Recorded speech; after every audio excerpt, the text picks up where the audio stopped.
Muito bem, vamos continuar aqui o projeto do Vertigo. Nós aparentemente já terminamos o header, né? Devo abrir aqui, vou clicar no Go Live aqui no VS Code. Esperar ele abrir. Aqui, ó. Lembra de sempre inspecionar a página, né? Então vou inspecionar. O computador talvez seja um pouquinho lento porque eu estou resolvendo um negócio aqui no PowerShell de uma outra turma. Ele está travando um pouquinho, mas vai dar certo. Então, esse é o tamanho para celular. Se o seu computador já desregulou isso aqui, ó, você precisa clicar aqui nesse ícone. E aí, clicando nesse ícone, você tem acesso então a esses tamanhos. Nós estamos trabalhando no tamanho 375px, tá? Nós vamos continuar então a fazer o Figma, já definindo aqui, ó, um espaço que vai ser global a todos. Está vendo que existe uma borda aqui? Uma borda não. Existe uma distância aqui, ó, na lateral do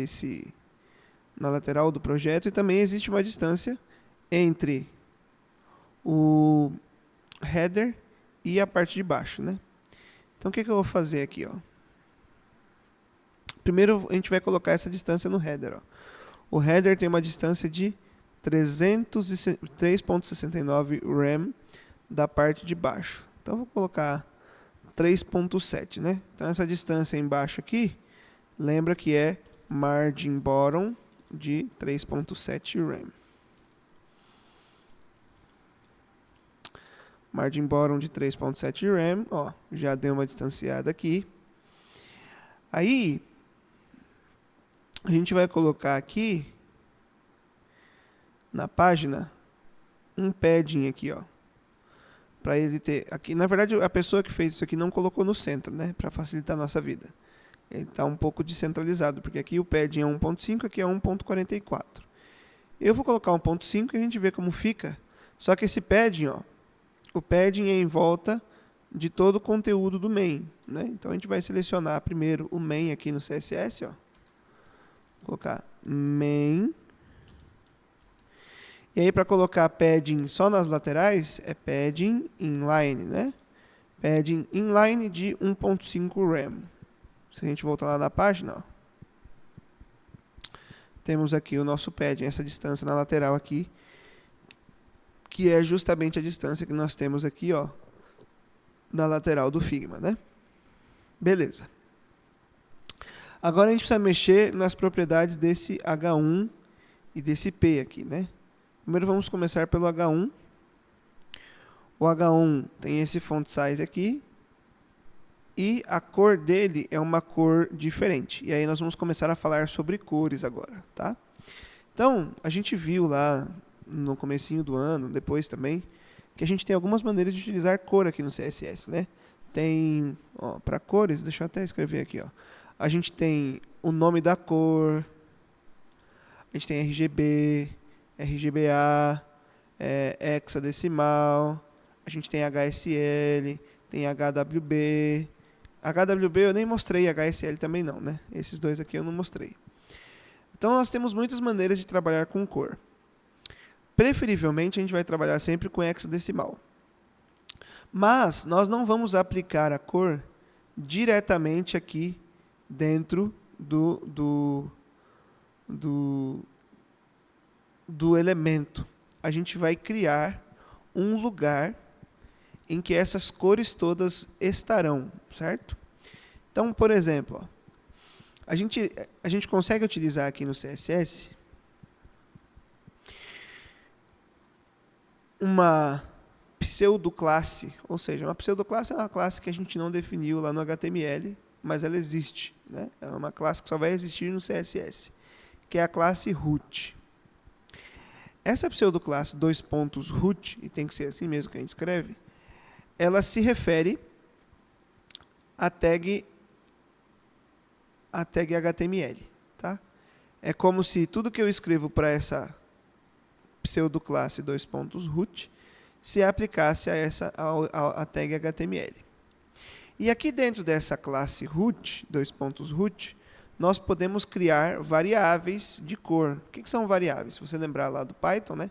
Variáveis são uma caixinha, você vai lá no Python, você escreve nome ou número igual a 20, né?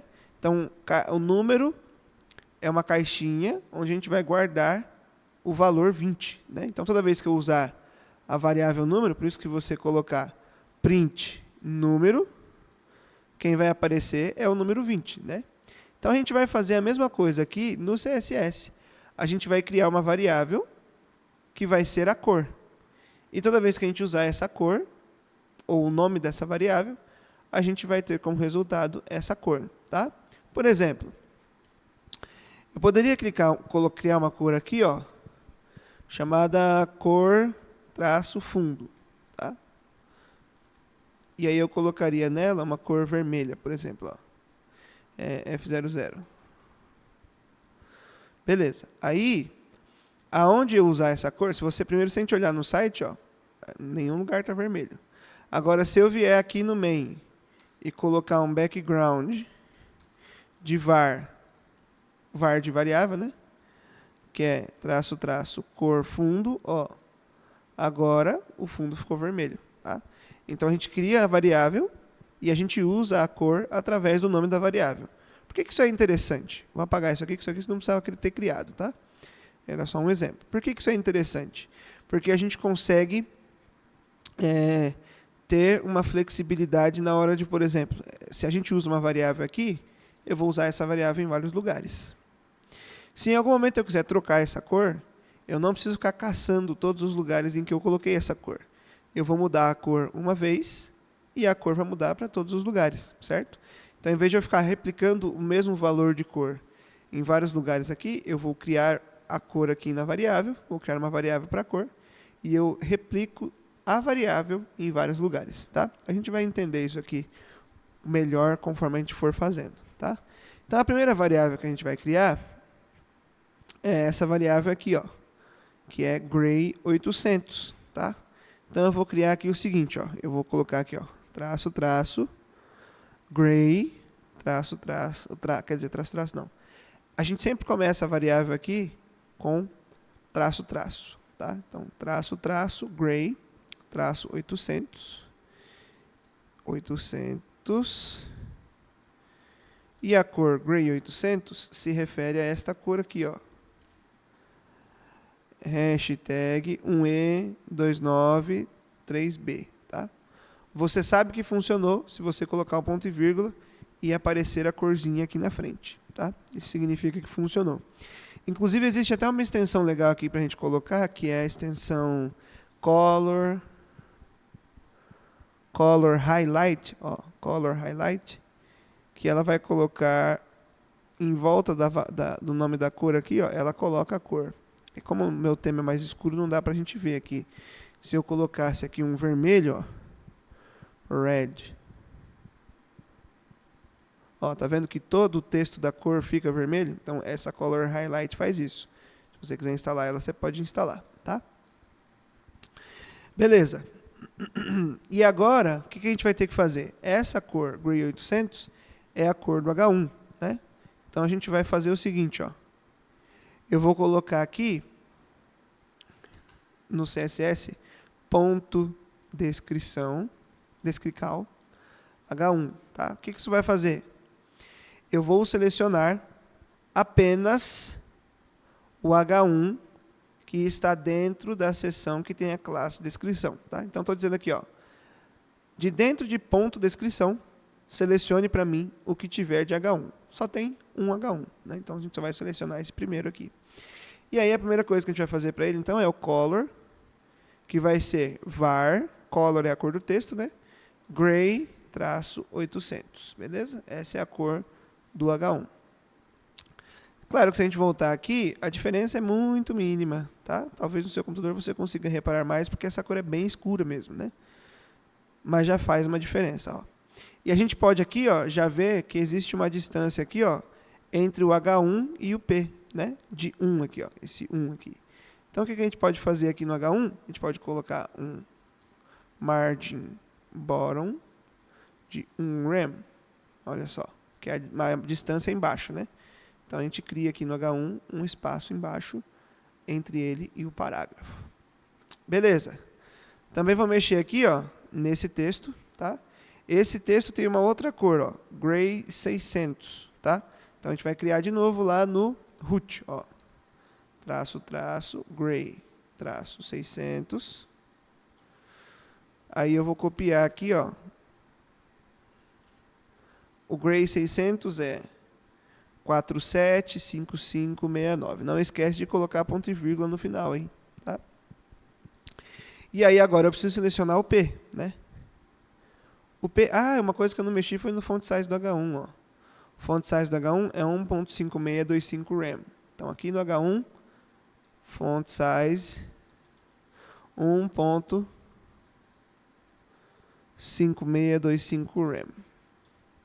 Antes de a gente mudar o P, vamos fazer um commit aqui no meio da aula, quer dizer, meio pro fim, né? Então eu vou fazer git add ponto, git commit -m, ajustes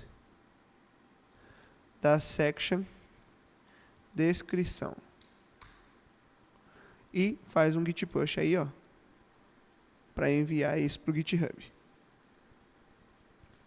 Pronto, enviado, podemos continuar. Então a gente precisa mexer aqui no P, né? Ó, o H1 ele ficou um pouquinho maior. Ou ele ficou praticamente do mesmo tamanho, não sei. 1.5625 rem acaba dando como font size 25 pixels. Tudo bem. Beleza. Aqui não tem nada para mexer. Vamos ver aqui. Aqui, ó. Então, ó, o primeiro, o parágrafo tem um font size de 0.125 rem. Então eu vou aqui, ó. Primeiro, selecionar ele, ó. Ponto, descrição, descrical, P. E eu vou colocar um font size de 0.8125 rem. Aqui também, ó, vou colocar para ele essa cor, né? A cor é o gray 600. Então eu vou fazer assim, ó, color var gray 600. Que essa é a cor do P, tá? E aí agora, ó, o P ele fica, tá vendo que dá pra ver que o P tá mais clarinho que os outros, né? Dá. Beleza. Tem a margem baixa aqui, o P, e aí existe uma distância aqui, ó, entre a section, né? Esses dois aqui estão dentro de uma section. E existe uma distância entre essa section e a próxima de 2.5 rem, tá? A gente poderia até vir aqui e colocar margin bottom. Só que aqui no P, a gente vai acabar criando uma margem dentro da classe descrição, né? Que eu vou até mostrar aqui, ó. Se eu colocar margin bottom de 2.5 rem, que poderia ser o primeiro impulso de alguns, ó. Ele criou a margem embaixo, ó, mas aí, se eu vier aqui, ó, seleciona aí para mim, ó, ponto descrição. Essa é a section, né? É a section que envolve o H1 e o P. Ó, se você colocar ponto descrição e colocar uma borda aqui, ó, border, um pixel, solid, red, ó. Tá vendo que a gente criou espaço dentro, ó? A gente criou um espaço dentro da section. Então a gente tem aqui primeiro uma utilização errada do margin, né? Para esse caso, porque a gente está criando um espaço entre o P e a borda, e não era para fazer isso. Então esse margin bottom de 2.5 rem, ele precisa ficar aqui em cima, ó, em ponto descrição, tá? Então a gente tira daqui do descrição P e coloca no descrição sozinho, ó. E agora a margem fica em volta da seção, tá? Então é o espaço da seção, não é o espaço do P. Isso é uma coisa interessante para a gente tomar cuidado aqui, tá? Aí você pode tirar essa borda vermelha. Tirei a borda, ó, tá bonitinho ali. E nós acabamos então aqui, pelo menos, essa parte da descrição, né? A gente tem ainda a parte do formulário para a gente trabalhar aqui. Fechou? Então, vamos fazer um commit aqui para o término da aula. Então, ó, git add ponto, git commit -m. Eu vou colocar aqui, ó, término da section descrição. E git push. Por que a gente tem o impulso de apertar um Enter com força, né? E git push, pronto. No seu GitHub, até esta aula, ó, deixa eu abrir o meu aqui pra gente ver. github.com. Nossa, tá aqui, tava aqui. Ó, projeto Vertigo. No seu GitHub você precisa ter pelo menos 8 commits aí, ó. Que é o que eu tenho aqui, 8 commits. Beleza? Até a próxima aula.